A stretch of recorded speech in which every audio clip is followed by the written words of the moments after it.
Yeah, I'll do the recording. If anyone else, if you guys are interested, anyone else can kind of do a backup recording. I think it should, since you're, well, whoever else wants to do a recording it's okay. Then if there's any hiccups or anything like that due to internet connections, Actually, you know what kind of just happened? You are the only host, so you have full control over this meeting. So I think, oh, nice. Okay, yeah, well, you should be able to do. I'm okay, not host anymore. oh, no worries, no worries. Okay, so I It started shows the, here that it's recording, yeah. So it yep, shows that it's recording, yeah. nice. Okay, so I think we should be good actually. Okay, cool. So, well, it's really nice having you guys on the podcast today. It's going to be the first kind of newsletter crew community podcast. I wanted to get at least 4 to 5 people on, and well, at least 3 to 5 people on to kind of talk about one topic. And this week we want to talk about, are we in a newsletter bubble?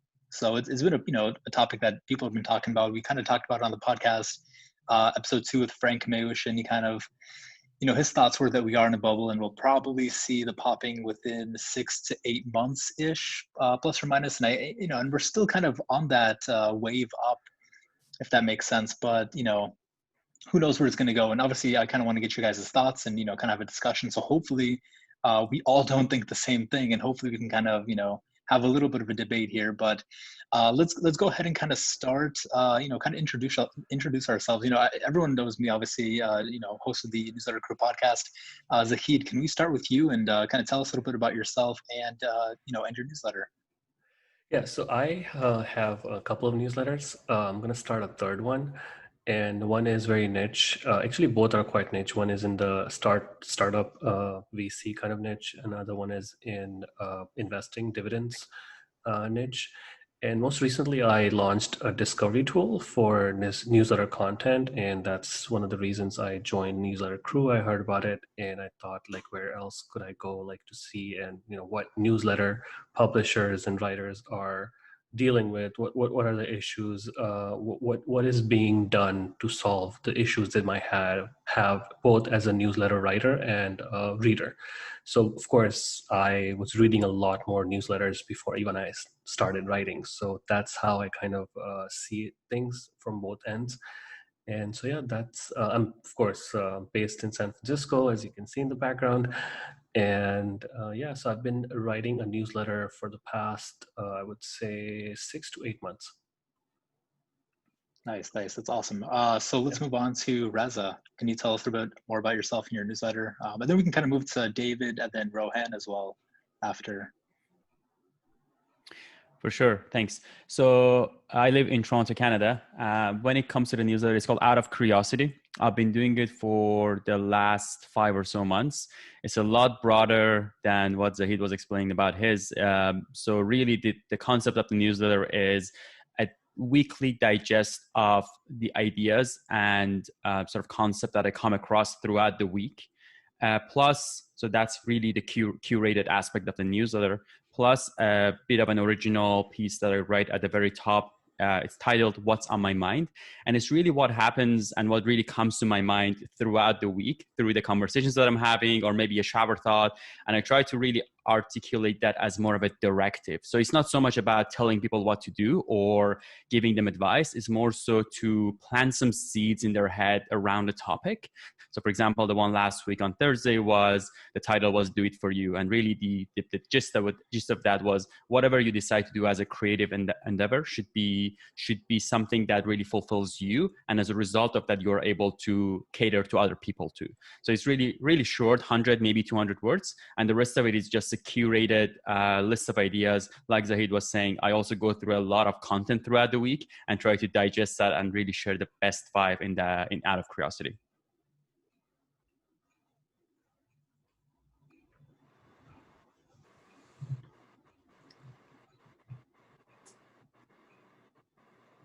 And David? Hi, I'm David. I run The Land of Random, which is an eclectic, eccentric newsletter. I got inspired about a year ago because I collect a lot of content, and I was like, I gotta share this with the world. So I discovered Substack last year in about June and worked up the gumption to actually start writing in August. So I've been writing over a year at this point. And it's really just whatever I collect from across the internet. It can be tech, it can be eco solutions. It can be books. It can be weird YouTube videos. It's the land of random, just random curated content across the internet, and it'll keep you interested every week. So that's the vibe that I run with. Nice. And Cool. and Rohan? Yeah. Hey guys, Rohan. Running a brand new newsletter called Bootstrap Branding, which is really about helping anybody who's in a very early stage with their business. So even pre-launch, get their heads around branding, especially when they don't have the resources or the funding to do so, right? And like, I have a deep interest in consumer brands and DTC, but I think we're living in a time where a lot of those types of brands, and you see these all over Instagram and all over Facebook, a lot of those companies are coming out of the gate with like tons of funding, right? So the brand you see is often the work of millions of dollars being poured into a really strong agency relationship.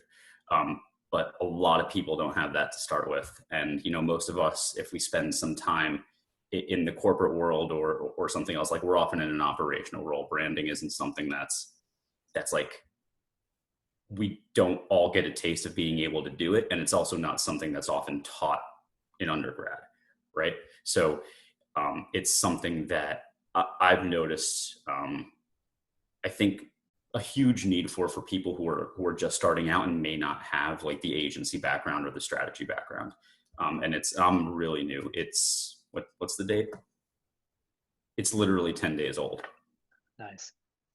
So. Nice. That's awesome. So very nice to have you guys all on today. And obviously we got a pretty big, pretty wide selection. We got, David, who's been running a Land of Random for about over a year. And then we got Rohan, who just literally started the newsletter 10 days ago. So as we can see, a lot of people have been starting newsletters. And, obviously I started my newsletter, Indie Stack newsletter, just probably around maybe 3 or 4 months ago. And obviously we got like tons of people just starting newsletters. And it seems like it just happened like maybe 6 months ago or so. We've seen this huge increase in bubble, and maybe, I don't know, maybe it's a bubble, maybe, I don't know what other kind of words to say, but let's just use the word bubble. I mean, are we guys, what do you guys think? Are we in a newsletter bubble at this point in time? Do you want anyone to start, or do you want? Yeah, anyone can just, we can kind of just have a conversation, just kind of start. Okay. What you guys, what are your thoughts, and kind of, go back and forth. Okay. Yeah, I would say we are really early right now in terms of a bubble. There might be a bubble, and I think the reason this past 6 months we have seen a lot of newsletters launch is because people have a lot of time to read as well as write. So people are launching, like, Substack becomes this go-to place where you can easily start something right away, and there's no learning curve at all. And so I think that might be one of the reasons a lot of people are starting. Now, a lot of people will, of course, drop off and not continue once they go back to work, or, circumstances change. So I think that we have seen like a peak, but then we'll also see a valley where it will be like a lot of these newsletters will just become dormant. And so at that time, it will be a test of between like who really wants to keep up doing what they were doing, and build on their audience, and create the relationships. So I think that's my thought on just the past 6 months. I think I'm not sure personally. I'm not sure about the term bubble. Like, to me, what that kind of indicates is that there's an overinvestment in something that can't possibly pay out, and it's going to falter.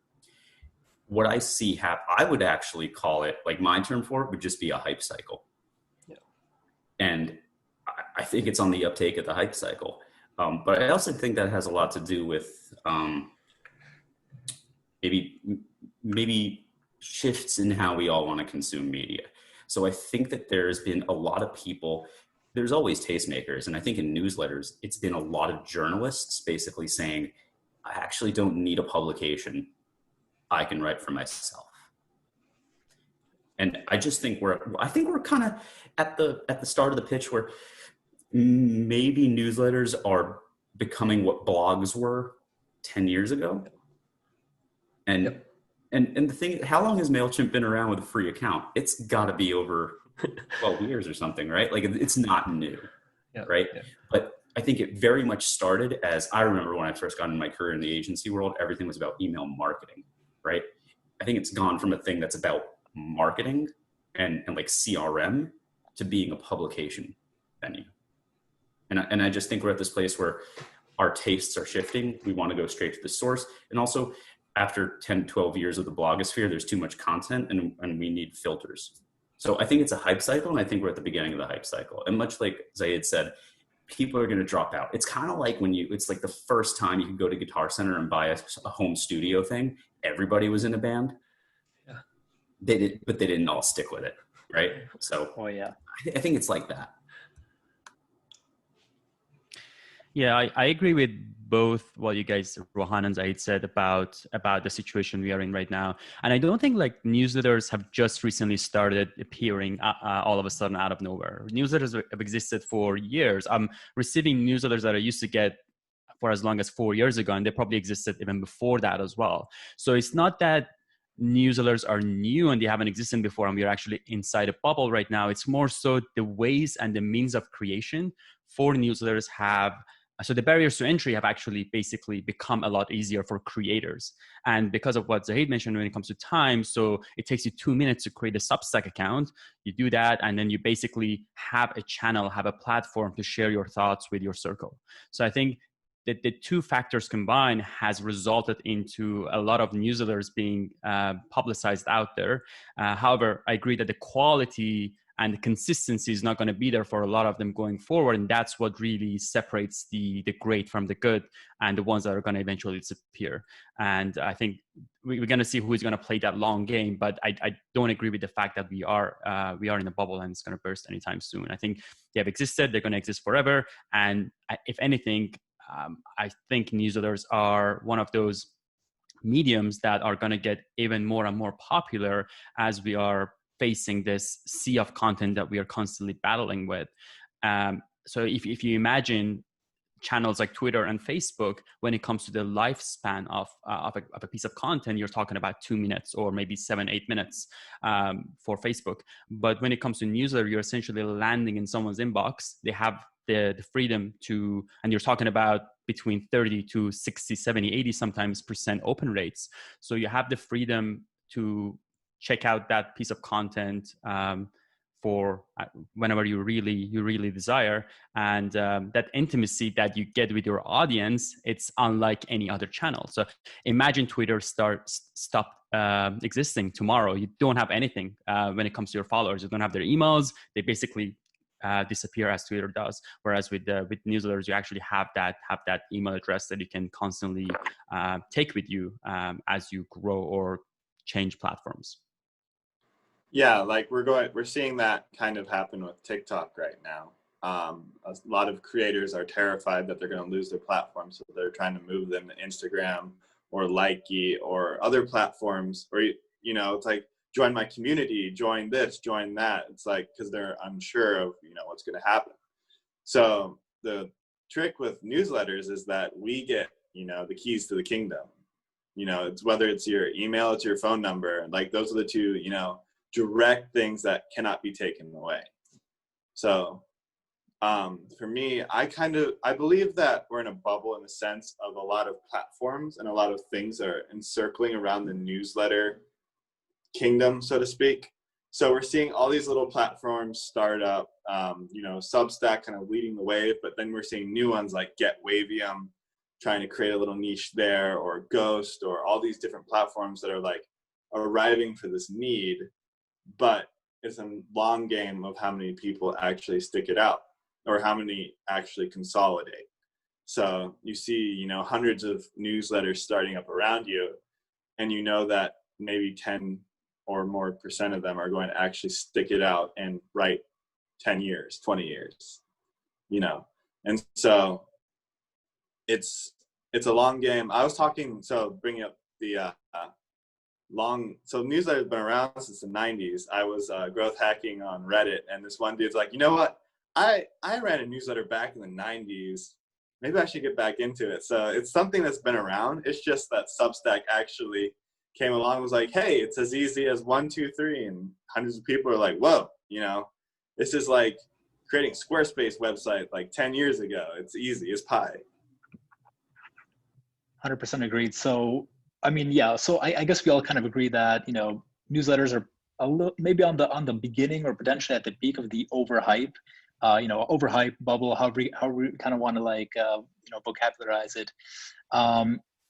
But I mean, what's going to happen in the future? I mean, we got so many people starting, and like you said, there's going to be a ton of people that drop out.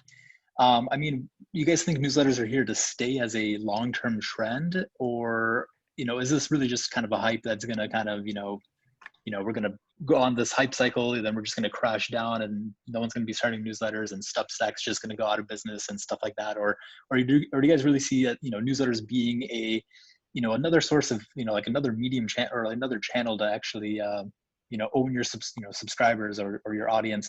I personally think that, you know, we are on, yeah, maybe we're on an overhyped train right now, and it might have something to do with, you know, COVID, with people kind of, you know, kind of furloughed or at home and just trying to figure out other different ways to monetize or kind of build an extra income.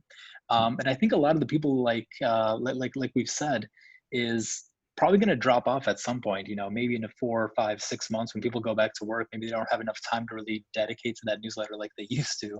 I think we're going to see a lot of people drop off. And I honestly, I think most people will probably be dropping off. I think, in my opinion, I think 80% of the newsletters out there are probably just going to stop after my year. I mean, we're so new into this that it's kind of hard to tell what the newsletter life cycle is and how long that is.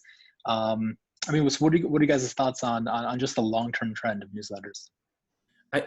I think it's I think you're right that you're going to see most people drop out of it, and I think that's probably natural. I'm sure most people who start a blog, like the vast majority of people who start a blog, do it for some amount of time, and then they probably stop logging in, right? But I also think that there's something inherently human about this type of communication.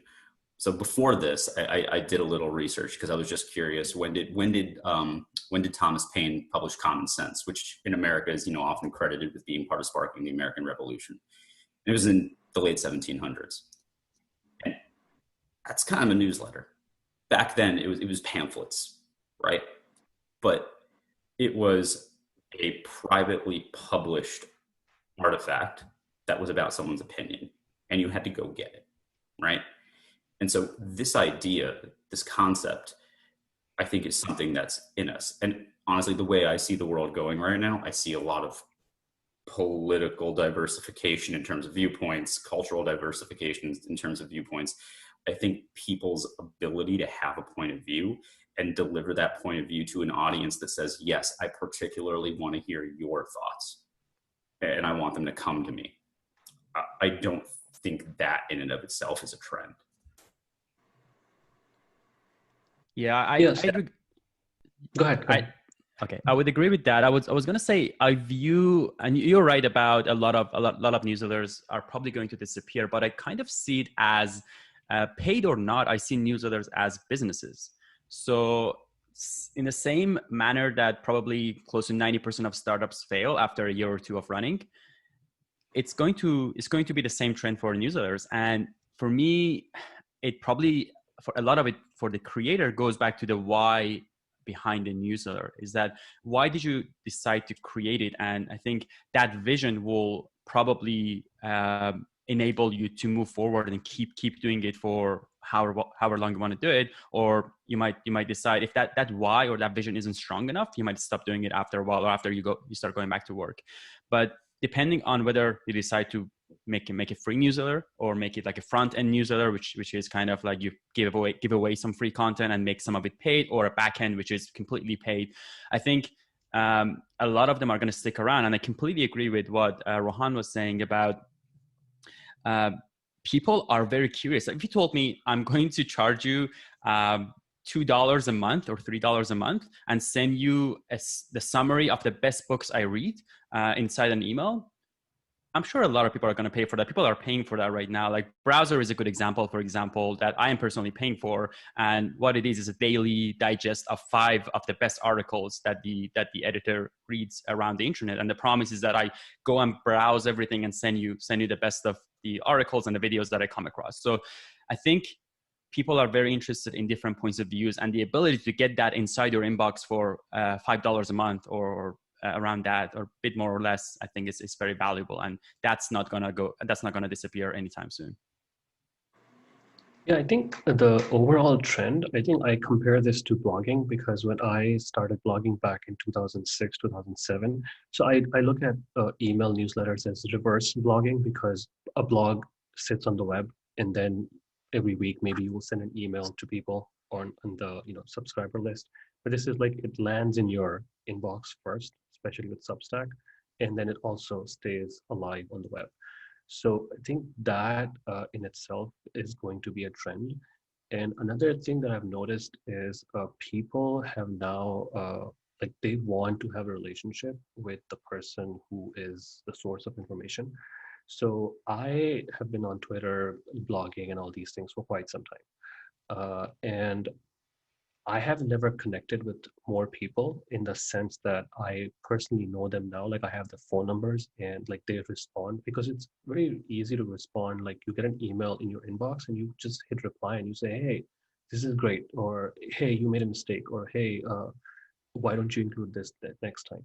So you build that relationship, and you find out very soon, like you get 10, 15 people who kind of, respond to everything you write. And that's how you build a relationship, because it's very easy also, especially for email newsletters to spread, because you just forward it if you like it to friends, family, or anyone. So newsletters, I mean, as Rohan was mentioning, they have been around for quite some time. And when I was starting the investment newsletter. So its investment newsletters have been around for quite some time, and they're quite pricey. Like there are people out there who pay for like stock tips or stock strategies like Motley Fool, or there are a lot of other services. So these are like, there are certain industries that are built on receiving information in the inbox.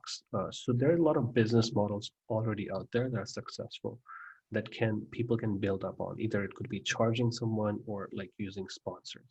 So I think the long-term trend is it will stay, and it really also depends on how successful Substack is in converting a lot of these free newsletter subscribers to, let's just say, paid subscribers. So once people start getting comfortable paying for newsletters and make it as frictionless as possible, then it wouldn't be like, should I pay for this or not? If you like the author, if you, get value out of the, every single week or every single day, if you get value out of it, you will end up paying for it, whether you like it or not, because it's just the human nature. Like, someone keeps doing us a favor, and you eventually decide like, okay, I'm just gonna be nice and just pay up. So I think a lot of people will convert from free to paid. One interesting thing that I noticed with my newsletter, it's a free newsletter. I send it to everyone, but I still have one subscriber who signed up a couple of weeks back, and he wrote an email to me. He's like, oh, I really enjoy your newsletter. I just want to support you. So he's just become a paid subscriber to support me. And I have absolutely never pushed anyone to sign up for it, because there's absolutely no benefit to them. It's like, it's a free newsletter. I send it to everyone, whether it's paid or free. I just set an option saying, hey, if you want to support me, this is how you do it. I think it's that personal aspect that really makes newsletters a lot more powerful than blogs. Because, for example, like with my newsletter, I always start off every newsletter like talking personally about myself. For example, I lost my job back in July, and I mentioned that, like, hey, I lost my job. It's been a rough week. And I had 4 or 5 people reach out and say, hey, I know about this person who's looking for a freelancer, and I'm so sorry to hear that. And so it's creating that intimate relationship with them straight in their inbox that makes it different from other platforms, because, it's something you get in your email inbox, and you start that personal connection with them, and they know that they can respond directly to you and have feedback with you. For example, like on YouTube or Twitter, you can leave a comment, you can tweet at someone, but it's really shouting into the void most of the time. But with newsletter creators, a lot of them respond and listen to you. So it's kind of what I've seen as being different. Nice. Oh yeah, go ahead. I was just going to say, I think the human attraction to habit can't be discounted. we probably all grew up with parents who may have on Sunday mornings brought in a couple of newspapers and sat at the table, had a cup of coffee, and flipped through the newspaper. Like, I don't know about you guys, on weekend mornings now, I grab a cup of coffee, pop open the laptop, and spend a good half an hour in my email reading a couple of newsletters that I get and kind of popping them open and going here and there, opening some browser tabs. And I really enjoy that. Like, I can set my watch to it and it's become routine for me, right? And so it's a huge difference between that and a blog. I will say for myself, I love just being in my Gmail and opening a few things and having it come to me, as opposed to having to go and see what's new on X site. You know? Nice. I totally agree with that. And, and the thing is, with newsletters, obviously there's been a term, or, that people have been using, newsletter fatigue. And, it's kind of synonymous almost with this newsletter hype that we're kind of at, where, everyone's starting a newsletter, everyone's subscribing to each other's newsletters. I mean, this is all awesome. I'm getting like 50 newsletters. I'm getting like 10 a day that I'm like, half of them I just don't even open up at this point.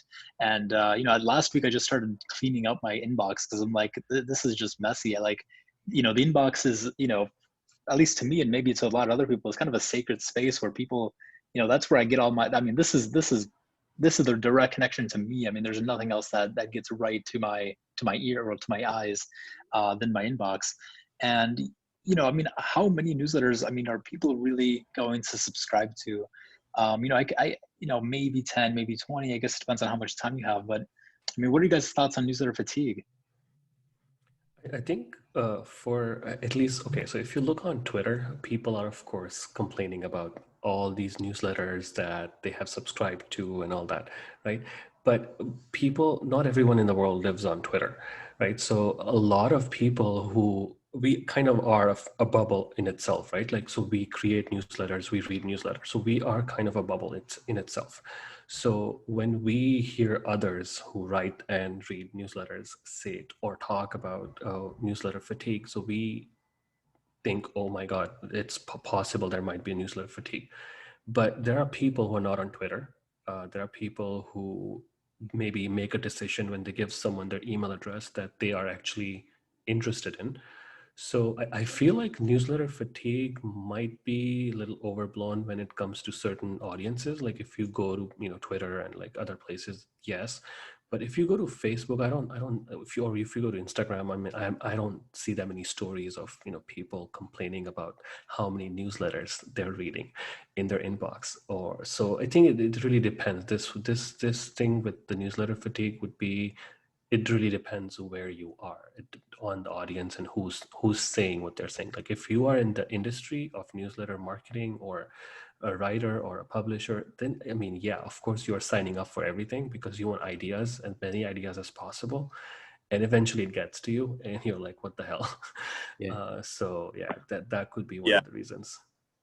I definitely agree. Newsletter fatigue is just code for, I'm sick of all my friends saying they launched a newsletter. or you're sick of when you just started your newsletter, you hopped into the Facebook groups or Twitter, like, oh, I started my newsletter. And then you got 20 people who also write newsletters to sign up. And then you sign up for like 50 newsletters, and then you get sick of it because your whole newsletter is built on other people who wrote it. It's kind of like follow for follow on Reddit, Exactly. It's like, oh, follow my Instagram, you follow it. It's like happening with newsletters now. Yeah, I also wanted to answer this with like looking at newsletters as another sort of medium or a piece of content where you consume content. So the same as books, like people who have the ability to speed read or digest the information inside different books in a speedy manner, they probably have an advantage over those who take longer to finish a book. They probably read one book a year compared to like 52 books a year, one a week.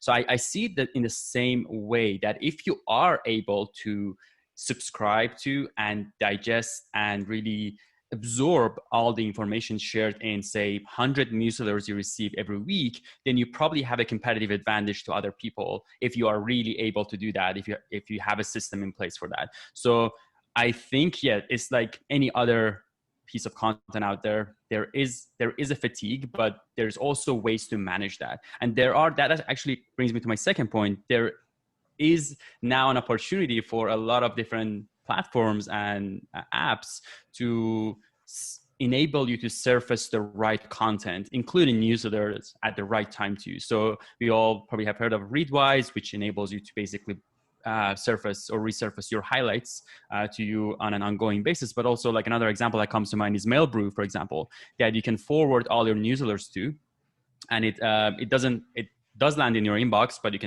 get automatically archived, and then from there you're able to basically go to Mailbrew every day and just check out those newsletters that come in. So I think even that system on its own is enabled me to basically see what comes in every day, and then set aside, like Rohan was saying, half an hour every single day to just go through the newsletters on that day and just get it done with. So I do get the point about fatigue, but the fatigue also exists for books. There's so many books in the bookstore out there that, I mean, if you really want to read all of them, there is fatigue for all those books out there. But it's just how, like, what do you decide to prioritize? Is it something that you want to consume? Is it the type of information? Do you enjoy it? If so, by setting up the right system, you can do it in the right way. Nice. Good. So, I mean, what do you guys think about, certain niches within newsletters? I mean, like, it seems like, within the tech niche, I mean, there just seems to be so many newsletters, and obviously all of us are, and then, like Zahid said, we're, within our own little bubble of newsletters. Obviously, we're kind of maybe in a little bubble, there's everyone's starting a newsletter, everyone subscribes to their own newsletter.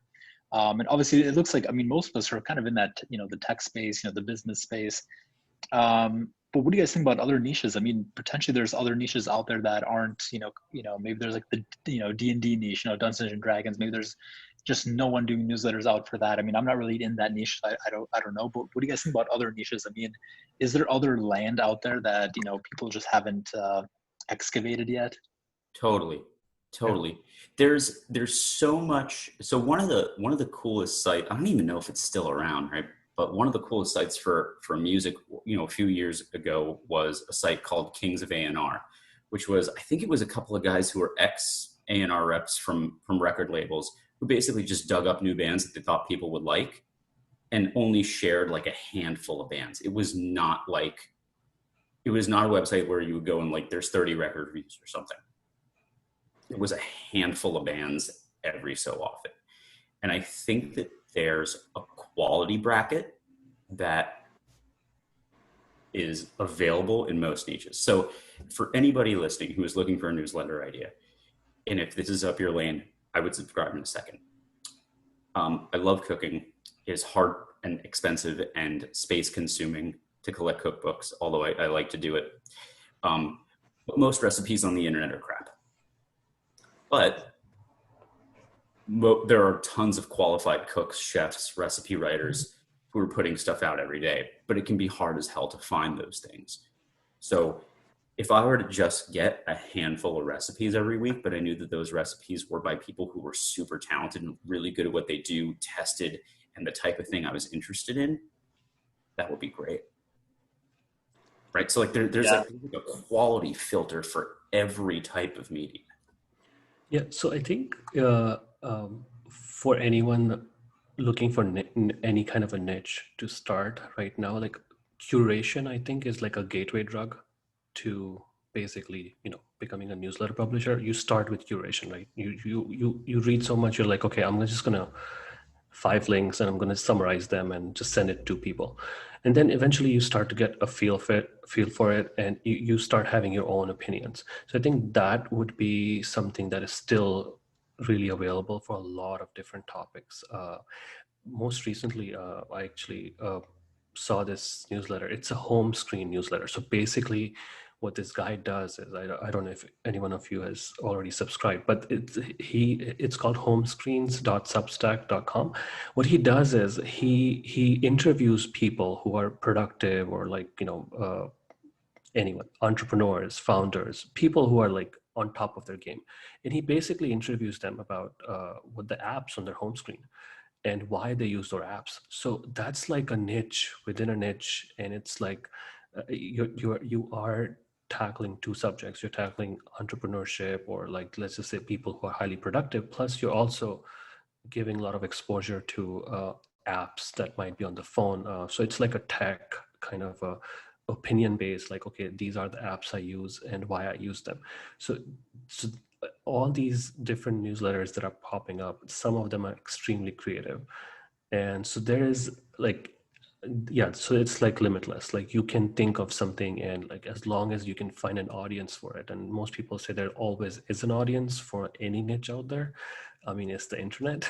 So you will find something. If there's a Reddit subreddit out there that is something you're interested in, you can just start off by just curating posts from that subreddit. That's how you can get started. So it's like, it's so much out there. And people actually like people who tell them like, okay, read this, or take a look at this, or here's what I curated, and I think you will find this interesting. And so there are I think there are a lot, of course, there are a lot of niches like are saturated right now, like business and tech, but within business and tech, there's still a lot to be done. Yeah, and if I were to categorize the different ways you can provide value to the consumers, is that if you could save someone time, teach them something, or entertain them through your newsletter, you have something to offer to people. And going back to the concept of curation, there was this recent article by Gabby Goldberg. We can probably share it with the people listening. Is the title of it is "Curators Are the New Creators," which is really true. Like goes back to the earlier point I was talking about in terms of the amount of content we are exposed to. And I was reading this book that was actually launched today on Gumroad about like the number of WordPress blogs over the last 10 years just exploded. People are creating, even not just recently, people are creating a lot more. So, and there's a lot of good quality content out there. So if you can, through one of those means, if you can basically tell people, I'm going to save you time by what Rohan was saying, I'm going to browse the web and save you time by bringing you the best recipes, hand curated from the most talented chefs in the world every week. I'm sure people are going to pay for that. There is going to be a percentage of people who are going to pay for that. It's just a matter of deciding, first of all, who you want to cater and what are you going to have fun with. It's not that, oh, I know this is going to make money. I think it should be something that you enjoy doing as well. Otherwise, it's really going to come out as you start creating. And imagine if it actually took off and you started attracting, 1,000 subscribers in the first week. Would you want to do that for the rest of the year or like a few years? So it should be something that caters to your interests too equally.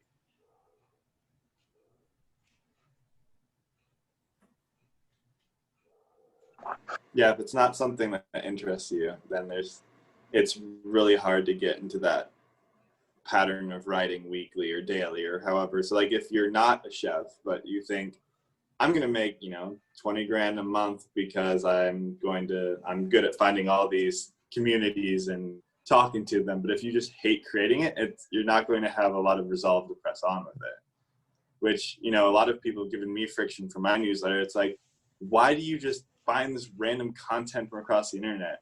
And, you need to niche down and stuff. It's like, no, it's like, this is what interests me. And I share this with you every week. And if you don't like it, don't subscribe. But I know there's a community out there that is totally on the same wavelength of all this random retro, whatever I post, people enjoy it. So it's, pressing on even if you get friction back. So that is such a good point, David. I think people underestimate how appealing some of their interests are. And a lot of the times, I mean, in my case, it's quite a broad, like the way I talk about out of curiosity is ideas to help you get 1% better every day. So like that's the only filter I apply to the pieces of content that I share in the newsletter. Like, does it help people gradually grow? But even if you get more niche when it comes to your newsletter, there is a lot of people out there who have the same interests as you and find what you find interesting. So, and here's an interesting thing about what we were talking about newsletter fatigue earlier. A lot of the times I talk to my subscribers, Out of Curiosity is the only newsletter they're subscribed to. Not because it's the best newsletter, but I always think about, like myself, a lot of people are subscribed to 100 newsletters. That is not always the case. Like people aren't going out and actually, because we tend to be in our own bubble as well. Like on Twitter, we are around the people who consume a lot of newsletters, and we could assume or think that everyone is like that. But in a lot of situations, your newsletter is the only thing that people are receiving. So you should do a really good job of creating good reputation for other newsletter by providing good value and good content. So that's something to remember as well. Yeah. Lesson learned. We're the weirdos. Most people do not subscribe to like 50 newsletters. That's not. Yeah. Nice, Exactly.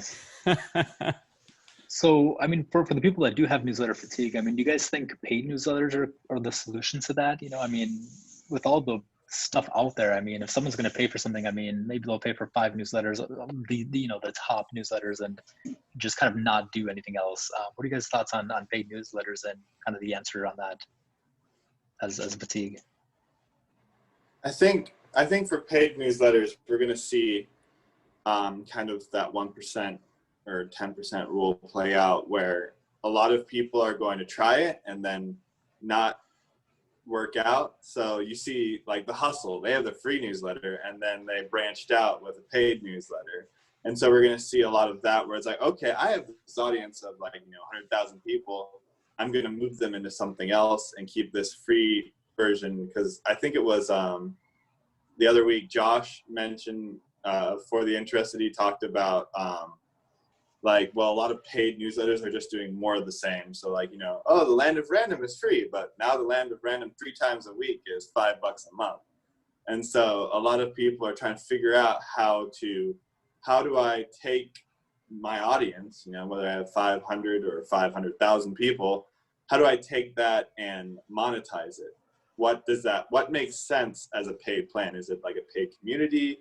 Is it, cool products that I make every month, like some sort of mischief.xyz? Like, what is that paid value that I give to my audience in addition to the free content that I provide? Yeah, I would just say here that, so I used to subscribe to one newsletter, paid newsletter, and I always thought that the person that was sending the newsletter, that the person would be like, consistent with the newsletter. And initially that's what I thought. And I signed and I started paying for it. I started paying for it every single month. And then I realized that person only sends like every 2 or 3 weeks, very random. And okay, so information is good, but by the time I get it, it's like I would have already found that information. It's an investment newsletter. So I would have found that information, online. It's nothing that adds to something I already know. So I had to unsubscribe after 3 months.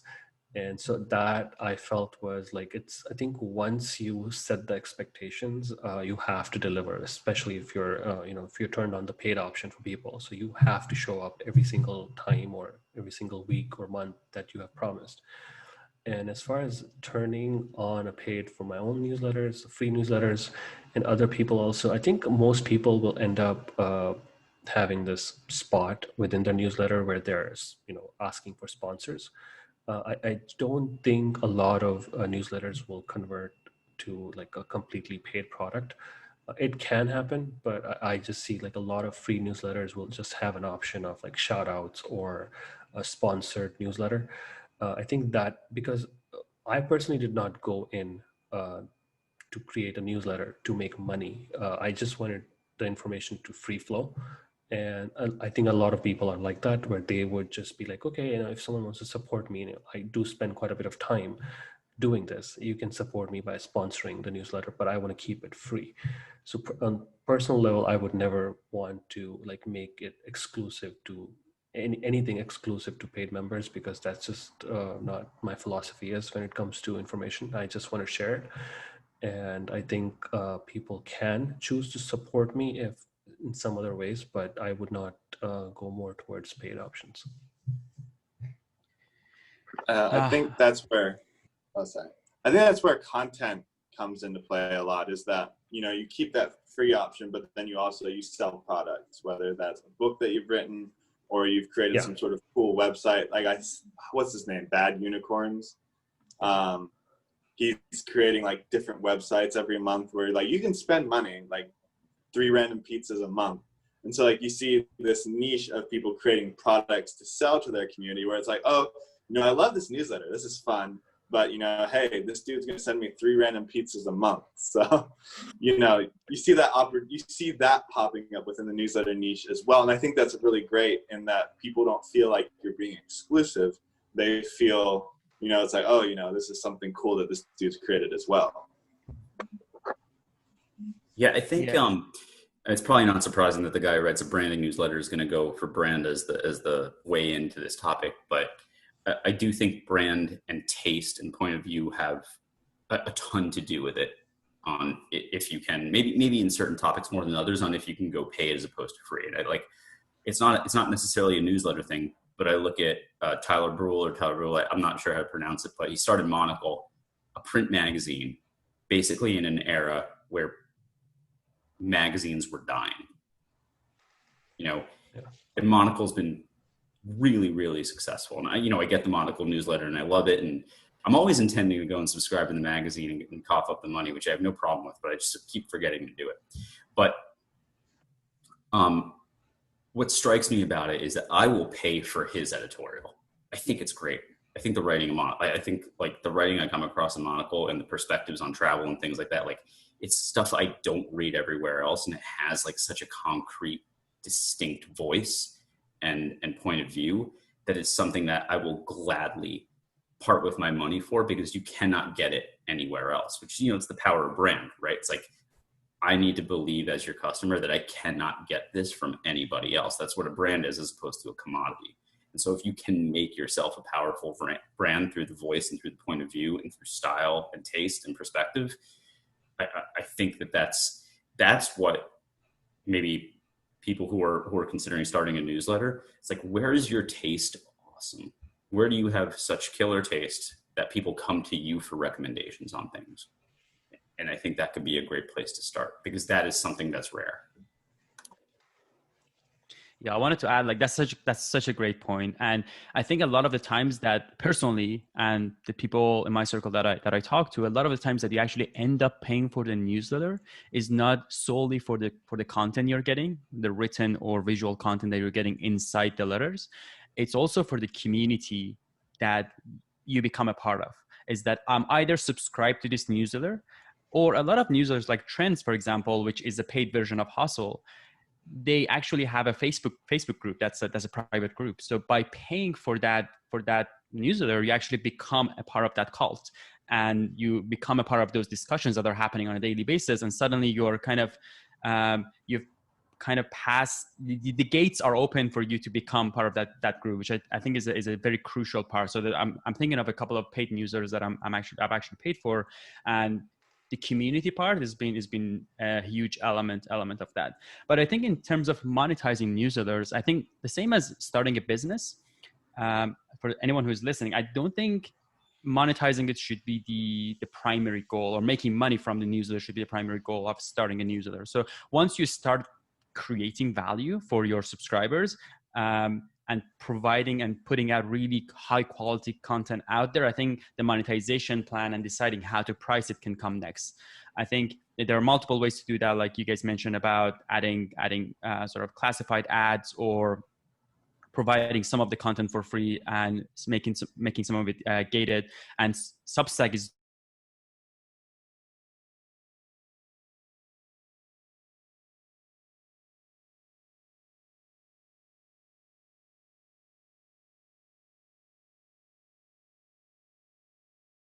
so I think they are making it very convenient for the creators to monetize their work if you really think what you're creating is worth paying for. And that's a completely different discussion and a different topic. But I think first of all, it should be, am I having fun doing what I'm doing? Am I providing value? And as a result of that, are people subscribing to it and giving me feedback? Are you getting enough feedback from your subscribers, either on Twitter or by them responding to you that this is valuable? Thanks for doing this. Thanks for spending time doing it. And I think that's kind of a turning point, or that's a realization that you can use to then say, okay, I'm spending 4 hours a week creating this newsletter. Now I can start charging for it.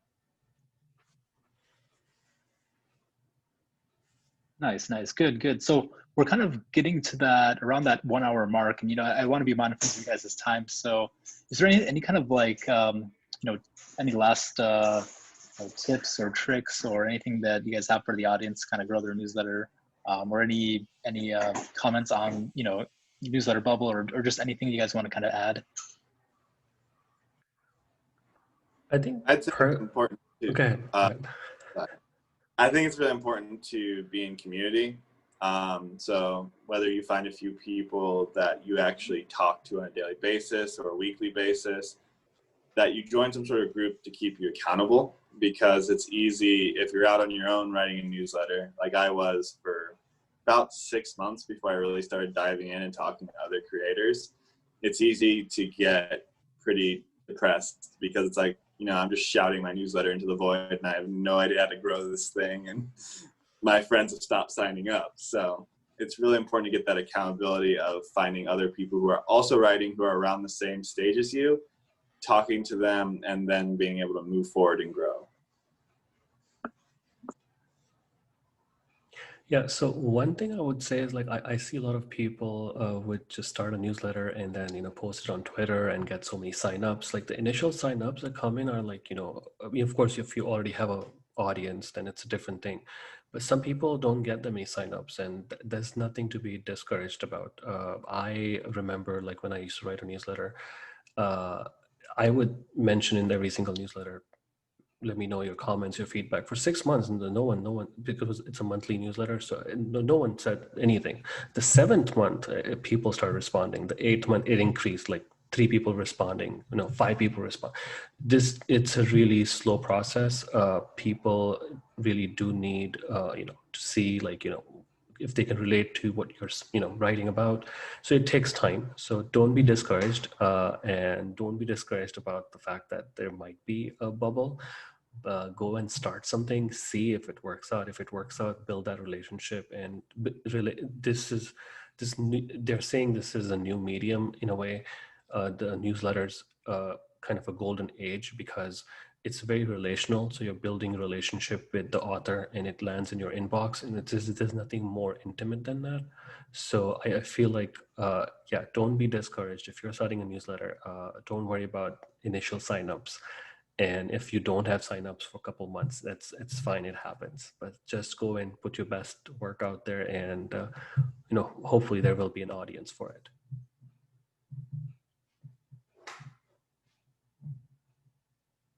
Yeah, I agree. Just practice in public. Yeah, like just practice in public, because I think if you have a newsletter, you are a writer, the editor-in-chief, the marketing department. You're everything, right? So it's way more than writing a newsletter. It's being accountable for every piece of that process, right? And if you're new to any of those things, it's going to take a while. I just started a newsletter, right? But like I do have a background in a lot of sort of adjacent topics, so I feel like I'm taking to it well, but that's because it's kind of been close to 20 years of practice in adjacent things, right? So I would say just practice in public, especially writing, like learning how to write well is of paramount importance probably in life. But if it's something you haven't been paying attention to much, you are practicing. And that, I think that kind of goes with it. If it doesn't seem to be gathering a lot of steam in the early months, view it as your practice. Yeah, my take is, the final take is really about content creation. So we're talking about newsletters in this case. It could be starting a blog. It could be, I don't know, starting an Instagram channel, posting a photo every day for 1 year. And I think if you have the slightest doubt that you have to start a newsletter, I think the answer is yes, and you should do it.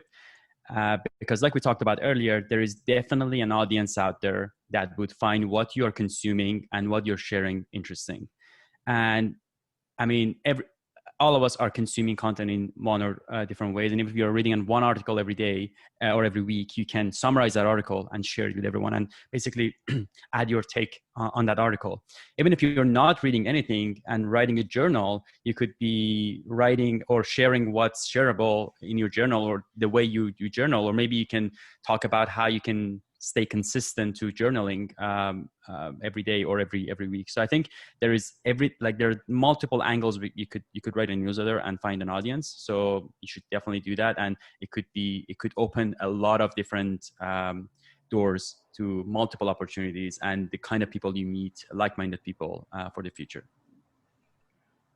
Nice. That is some great end-off notes, guys. Well, again, thank you again for, Reza, Zahid, Rohan, David, for being on the podcast and kind of, talking about if we're in a newsletter bubble. I think we kind of agreed more or less on if we are, and kind of what the state of newsletters are, in the future. So I really appreciate you guys hopping on and dropping some knowledge on, and your guys' opinions and insights. Cool. Awesome. Well, yeah, thank you guys for being on. Yeah. Awesome. Thanks, Yara. Thank you for having us. Thanks, Yara. Yeah. Thanks for organizing this. Thanks.